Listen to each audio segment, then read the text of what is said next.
नमस्कार, MP express में आप सभी का स्वागत है। मैं हूं आपके साथ नलिनी पांडे। खबरों की शुरुआत बड़ी जानकारी के साथ कि मध्य प्रदेश में बीते 2 दिनों से लगातार जबरदस्त बारिश हो रही है। बीते 24 घंटे के दौरान 52 जिलों में से 50 जिले में बारिश हुई है। वहीं पर मौसम विभाग ने प्रदेश में एक बार फिर से जबरदस्त बारिश का अलर्ट जारी किया। विभाग ने 34 जिलों में भारी बारिश की चेतावनी दी है। भोपाल, इंदौर, उज्जैन समेत 10 संभागों में कहीं कहीं तेज बारिश की संभावना है। मौसम विभाग ने रीवा, सतना, नरसिंहपुर, सागर, दतिया, भिंड और छतरपुर में भारी से अति भारी बारिश की संभावना व्यक्त की।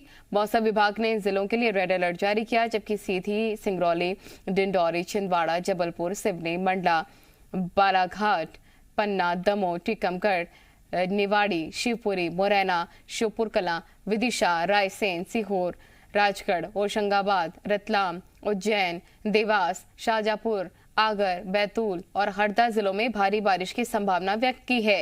इसके साथ ही सागर, रीवा, जबलपुर, इंदौर, भोपाल, शहडोल, उज्जैन, होशंगाबाद, ग्वालियर, चंबल संभागों में कहीं कहीं तेज बारिश हो सकती है। तो कुल मिला के 27 जिलों में भारी बारिश का अलर्ट है। 52 जिलों में से 50 जिलों में पानी बरसा है। प्रमोद जी, मीडिया रिपोर्टर, तमाम जानकारी के साथ जुड़ गए हैं। प्रमोद, 52 में से 50 जिलों में बारिश अच्छी खासी हुई है, पहली जानकारी। दूसरी है कि 23 ऐसे जिले हैं जहां पर ऑरेंज अलर्ट जारी कर दिया गया मौसम विभाग की तरफ से, यानी कि कुल मिला के जो सूखाग्रस्त इलाके थे वहां पर भी पानी बरस रहा है। देखिए, यकीनन राहत भरी खबर है। और राहत भरी खबर तो ये है कि राजधानी भोपाल का जो बड़ा तालाब है, अब देखिए उसकी प्यास जो लगातार बारिश हो रही है उससे बुझती नज़र आ रही है। बड़ा तालाब अब 2.5 फीट खाली रह गया है, मतलब साफ है, बारिश से बांधों को फ़ायदा हो रहा है।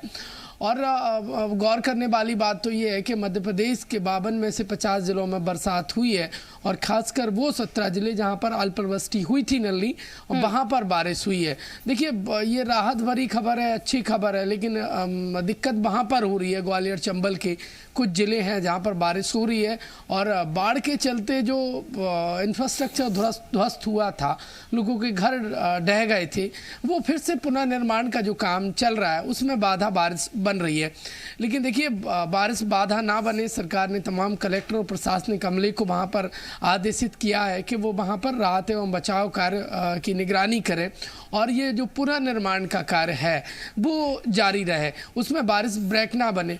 लेकिन देखिए, मध्य प्रदेश के ज़्यादातर जो बांध है या फिर बड़े तालाब हैं, वो उनकी प्यास बुझने लगी है। ठीक है प्रमोद, आप बने रहिए, लगातार आगे भी हम आपसे अपडेट्स लेते रहेंगे। लगातार बारिश मध्य प्रदेश में हो रही है। 27 ऐसे जिले हैं जहां पर अलर्ट जारी कर दिया गया है। आगे बढ़ते हैं। केंद्रीय परिवहन मंत्री नितिन गडकरी आज इंदौर में 11,000 करोड़ की परियोजना का लोकार्पण और भूमि पूजन भी करेंगे। मिनी मुंबई के ब्रिलियंट कन्वेंशन सेंटर में होने वाले इस कार्यक्रम में सीएम शिवराज और पीडब्ल्यूडी मंत्री गोपाल भार्गव भी मौजूद रहेंगे। इंदौर से पहले गडकरी रतलाम के जाबरा पहुंचेंगे। दिल्ली मुंबई एक्सप्रेसवे के निर्माण कार्य का जायजा लेंगे। लगभग 1350 किलोमीटर लंबाई वाले दिल्ली मुंबई एक्सप्रेसवे जनवरी 2023 तक पूरा करने का टारगेट है। दिल्ली को मुंबई से जोड़ने वाली सर्वाधिक महत्वाकांक्षी परियोजना के लिए सरकार 90,000 करोड़ खर्च कर रही है। दिल्ली, हरियाणा, राजस्थान, गुजरात और महाराष्ट्र से गुजरने वाला यह एक्सप्रेसवे एमपी से भी होकर निकलेगा। राजस्थान के रामगंज मंडी से एक्सप्रेसवे एमपी में एंट्री करेगा। इसके बाद मंदसौर, रतलाम, झाबुआ से होता हुआ गुजरात पहुंचेगा। प्रमोद हमारे रिपोर्टर तमाम जानकारी के साथ लगातार बने हुए हैं। प्रमोद, किस तरह की तैयारियां चल रही हैं, क्योंकि आज इंदौर में 11,000 करोड़ की परियोजना का लोकार्पण होगा? देखिए, मध्य प्रदेश की मिनी मुंबई कहे जाने वाली और आर्थिक राजधानी इंदौर को आज बड़ी सौगात मिलने वाली है। मुख्यमंत्री शिवराज सिंह चौहान और केंद्रीय मंत्री नितिन गडकरी 11,000 करोड़ की लोकार्पण और शिलान्यास यानी विकास कार्यों की सौगात देंगे। ये महत्वपूर्ण दौरा है। साथ ही साथ देखिए, नितिन गडकरी केंद्रीय मंत्री रतलाम जाएंगे। रतलाम में जो एक्सप्रेस वे है उसका देखिए वो निरीक्षण करेंगे। ये बेहद महत्वाकांक्षी योजना है जो दिल्ली को यानी देश की राजधानी और आर्थिक राजधानी, वाणिज्य राजधानी कही जाने वाली मुंबई को जोड़ने का ये एक्सप्रेस वे है और ये भारतमाला का काम करेगा, एक साथ राजधानी और मुंबई को जोड़ने का काम करेगा। देखिए मध्य प्रदेश को भी फायदा होगा क्योंकि ये मध्य प्रदेश में लगभग 245 किलोमीटर एरिया से निकलेगा और इसमें खासकर रतलाम, झाबुआ और मंदसौर जिले से होकर गुजरेगा। तो यकीनन वो क्षेत्र विकसित होगा, वहाँ पर रोजगार धंधे विकसित होंगे और ये मध्य प्रदेश के लिए बेहद अच्छी खबर है। और ये 1350 किलोमीटर लंबा पूरा एक्सप्रेस वे प्रोजेक्ट है। 90,000 करोड़ रुपए भारत सरकार इस पर खर्च कर रही है। मध्य प्रदेश के लिए ये अच्छी खबर है। देखिए इंदौर के ब्रिलियंट कन्वेंशन सेंटर में कार्यक्रम होने जा रहा है।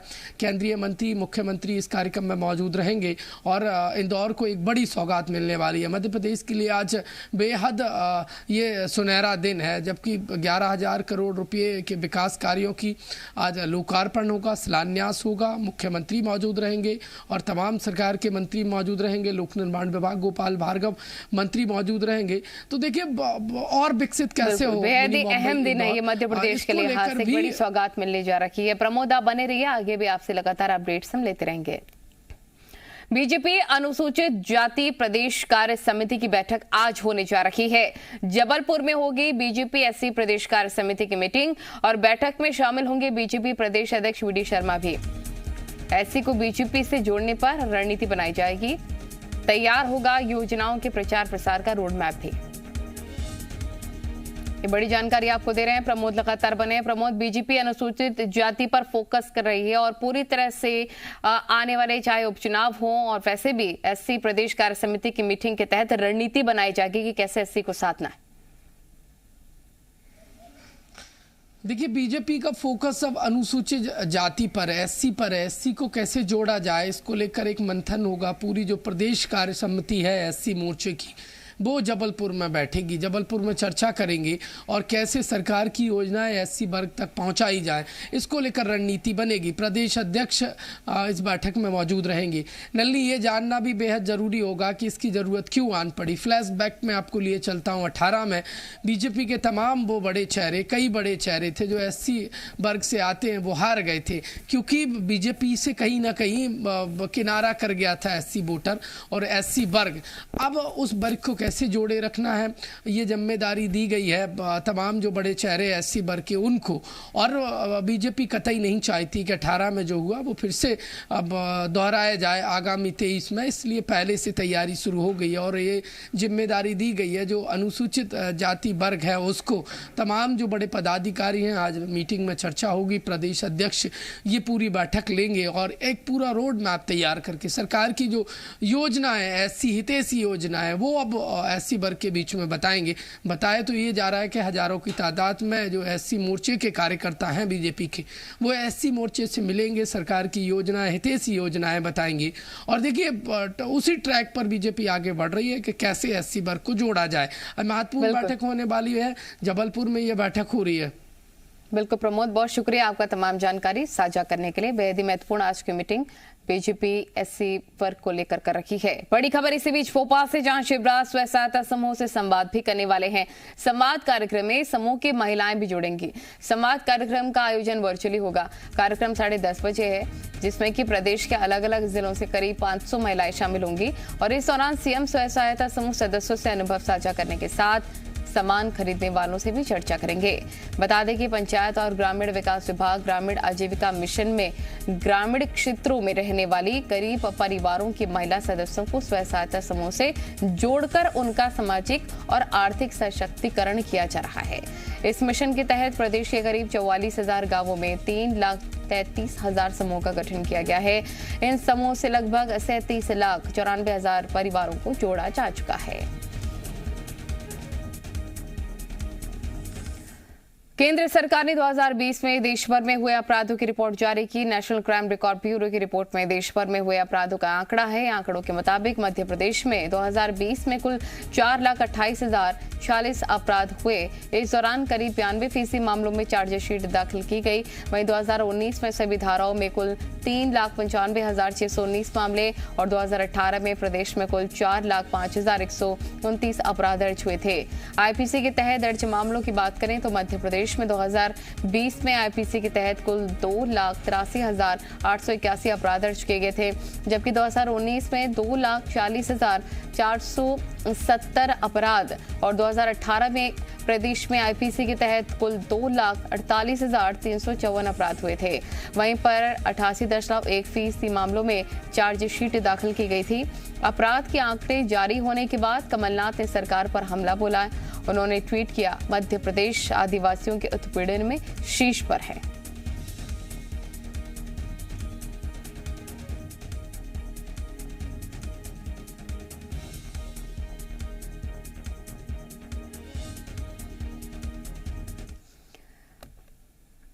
वह एनसीआरबी की रिपोर्ट को लेकर जुबानी जंग भी तेज हो गई है। पूर्व मंत्री पीसी शर्मा ने क्राइम कंट्रोल में सरकार को नाकाम करार किया।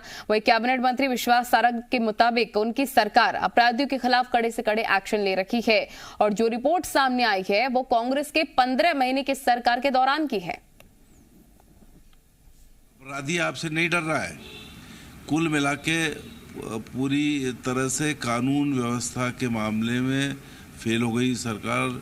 और सही कहते हैं कमलनाथ जी कि धस तो जब होगी जब कहीं कानून व्यवस्था होगी। जब कानून व्यवस्था है ही नहीं तो धस भी कहाँ से हो। कुल मिलाकर ये इसलिए हो रहा है कि बीजेपी के नेताओं का जो है संरक्षण इन अपराधियों को होता है।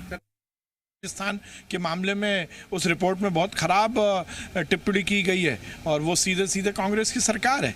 तो कांग्रेस हर समय अनाचार अत्याचार की बात करती है, हम सुशासन की बात करते हैं और हमारी सरकार में सुशासन है। हर एक व्यक्ति को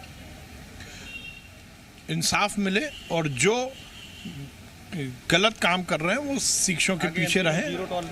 नहीं, हर समय जीरो टॉलरेंस है, चाहे वो भ्रष्टाचार का मामला हो चाहे अपराध का मामला हो। हम इस तरह से किसी भी तरह कानून अपने हाथ में लेने की इजाजत किसी को नहीं देंगे।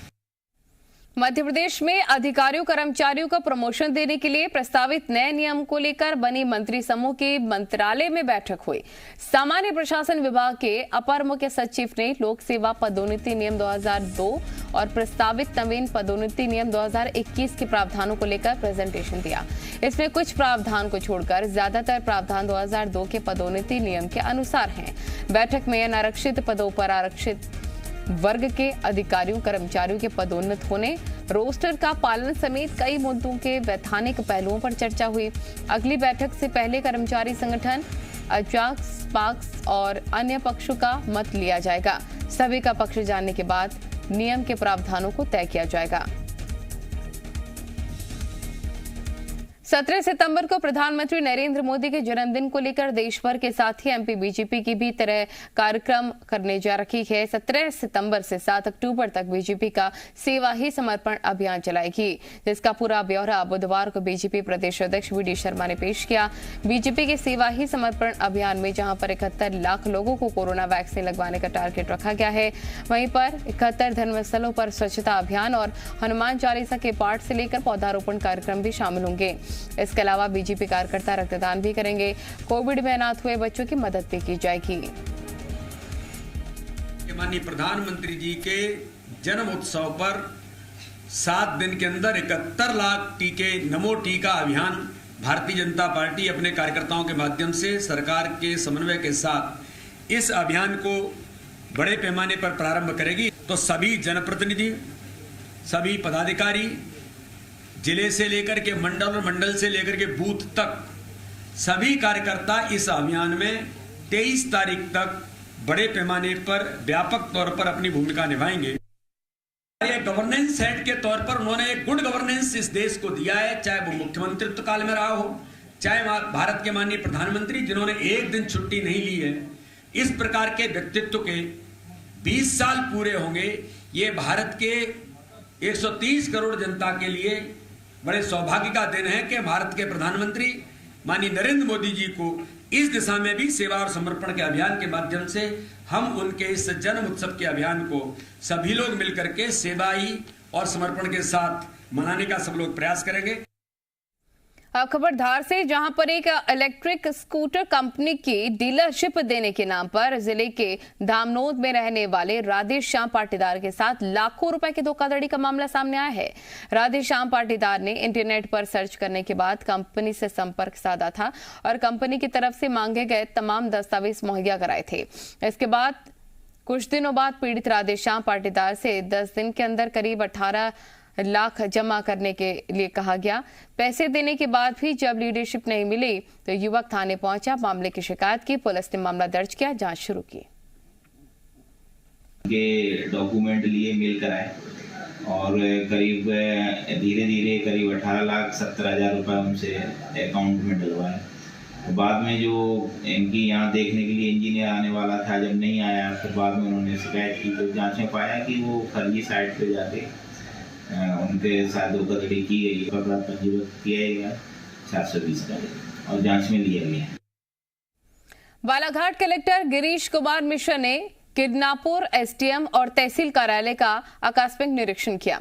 इस दौरान राजस्व मामलों के निराकरण में लापरवाही पाए जाने पर उन्होंने 3 पटवारियों को कारण बताओ नोटिस जारी किया।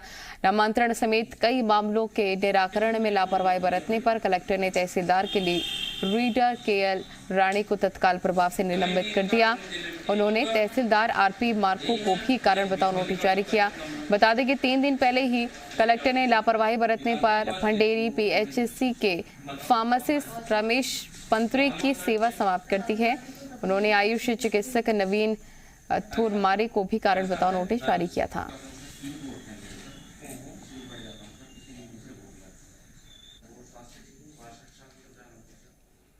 भोपाल की बेटी शिवांगी गवांती ने इतिहास रच दिया है। शिवांगी ने मैनेजमेंट की सबसे बड़ी और कठिन परीक्षा में दुनिया भर में दूसरी रैंक हासिल की, जबकि देश में टॉप किया। शिवांगी की मेहनत और प्रतिभा के चलते आज दुनिया भर की टॉप यूनिवर्सिटीज उन्हें अपने यहाँ पर एडमिशन देने के लिए तैयार हैं। शिवांगी गवांती ने मैनेजमेंट की सबसे बड़ी परीक्षा माने जाने वाले जीमैट में 800 में से 798 अंक पाकर पूरे विश्व में दूसरे रैंक हासिल की। दुनिया के टॉप मैनेजमेंट संस्थान जैसे कि Cambridge, Oxford, Harvard, Yale, Stanford university और देश के सभी आईआईएम संस्थानों ने शिवांगी को एडमिशन का ऑफर दिया है। यार, एक छोटे से ब्रेक के लिए बाकी की तमाम बड़ी खबरों के लिए आप देखते रहिए जी मध्य प्रदेश छत्तीसगढ़।